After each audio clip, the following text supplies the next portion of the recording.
ஒரு 80 வயதுள்ள வயதான பெரியவருக்கு ஹார்ட்ல வந்து ஆப்ரேஷன் நடக்குது. ஆப்ரேஷன் முடிஞ்சோடனே அந்த ஹாஸ்பிட்டல் ஸ்டாஃப்ஸ் எல்லாம் வந்து அவர்கிட்ட பில்ல குடுக்குறாங்க. பில்ல பார்த்தோன்னா அழுக ஆரம்பிக்கிறாரு.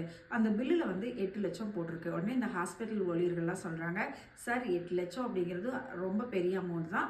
நாங்க வந்து பேசி உங்களுக்கு கம்மி பண்ணி தரோம். அழுகாதீங்க" அப்படின்னு சொல்லும்போது அவர் சொல்றாரு, "எனக்கு பில்ல குறித்து ஒரு பிரச்சனை இல்ல. 10 லேக்ஸா இருந்தாலும் நான் வந்து பே பண்ணிடுவேன். நான் ஏன் அழுகிறேன் அப்படின்னு சொன்னா, பிறந்ததிலிருந்து 80 வருஷம் என்னோட இதயத்தை வந்து கடவுள் வந்து பத்திரமா பாதுகாத்தாரு. ஒரு 5 பைசா கூட என்கிட்ட வாங்கல. நீங்க ஒரு 3 மணி நேரம் பாதுகாத்ததுக்கு 8 லட்சம் கேட்குறீங்க. நான் ஆண்டவரோட அன்பை நினைச்சு அழுகிறேன்" அப்படின்னு சொன்னாரு. ஆமாங்க, இந்த உலகத்துல வந்து எந்த ஒரு எதிர்பார்ப்பும் இன்றி நம்மளை நேசிக்கிறது ஆண்டவராகிய இயேசு கிறிஸ்து மட்டும்தான். இன்னைக்கு நம்ம ஜீவனோட இருக்கிறோம், நம்மளுக்கு எந்த நோய் நொடியும் இல்லாம நம்மளுடைய வேலையை நம்ம செஞ்சுக்கிறோம் அப்படின்னா அது ஆண்டவரோட சுத்த கிருபை. இதில் நம்ம யாருமே வந்து உணர்வு இல்லாதபடிக்கு நன்றி கெட்டவர்களா இருக்கிறோம். அதனால தான் 1 தெசலோனிக்கேயர் 5:18 சொல்லுது, ஆண்டவர்கிட்ட வந்து எல்லா காரியத்துக்கும் நம்ம நன்றி செலுத்தணுமா. இதுதான் பிதாவுக்கு வந்து நம்மளை குறித்த சித்தமாக இருக்குது.